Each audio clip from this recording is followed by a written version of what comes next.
invite you to stand.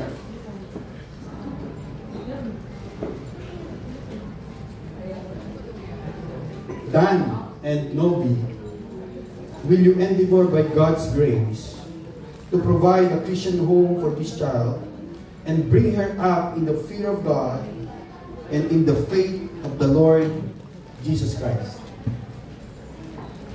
Will you endeavor to live a life that places no stumbling block to this child? Will you surround her with things that are pure, true, lovely, and of good report to encourage her spiritual and moral growth?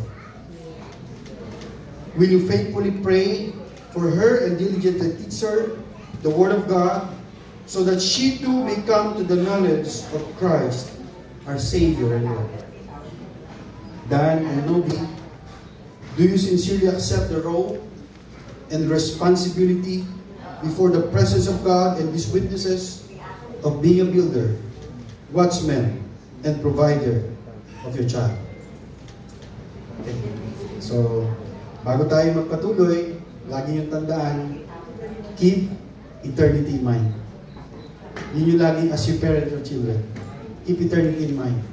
And be the person that you want her to be. So kung gusto niyo siya na may pagkilala kay Lord, kayo mismong mga magulang dapat nakikita niya.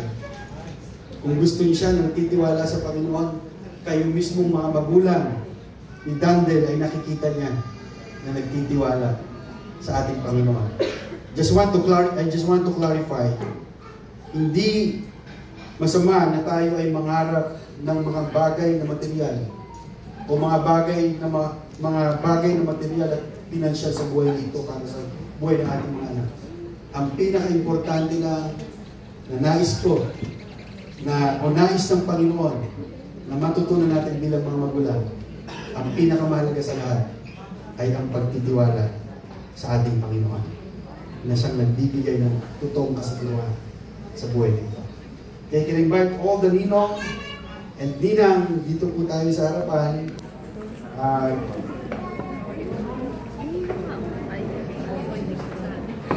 Sisindihan po natin yung ating mga kantila.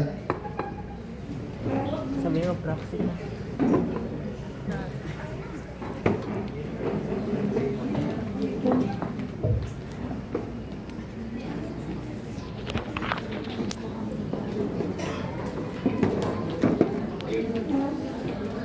Ninang pala. Ninang pala.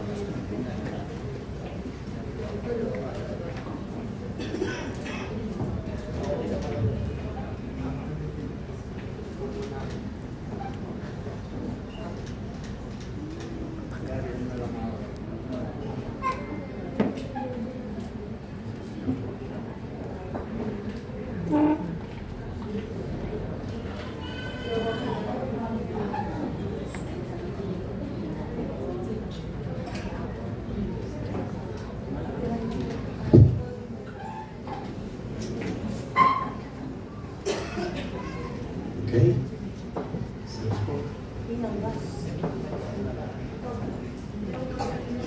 Punta kaya ako doon.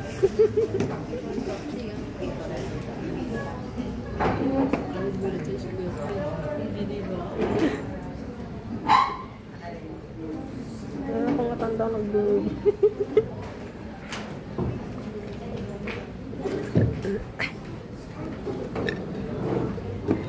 Sarap ba ako? Sarap kaya ako?